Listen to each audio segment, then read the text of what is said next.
ప్రియులారా, ప్రవక్త అడిగినటువంటి ఆ మాట, యెరోబాము భార్య లోపలికి రమ్ము, నీవు వేషము వేసుకుని వచ్చుట ఎలా?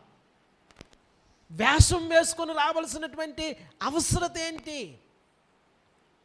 నీవు యథార్థత లేకపోయినట్లయితే దేవునితో నీవు యథార్థంగా జీవించాలా. సమాధానము లేకపోయినట్లయితే మొదట దేవునితో సమాధాన పడాలా. దేవునికి నీకు మధ్య ఏదైనా ఆటంకం ఉండినట్లయితే ఆటంకం తొలగించుకోవాలా. ఏదైనా పాపం ఉన్నట్లయితే ఆ పాపాన్ని తొలగించుకొని పశ్చాత్తాపపడి మారు మనసు పొంది దేవునితో సమాధానపడి దేవుని యొద్దకు రావాలి. కానీ మారు వేషం వేసుకొని స్వస్థత కోసం వచ్చినట్లయితే దేవుడు కార్యము చేయుడు.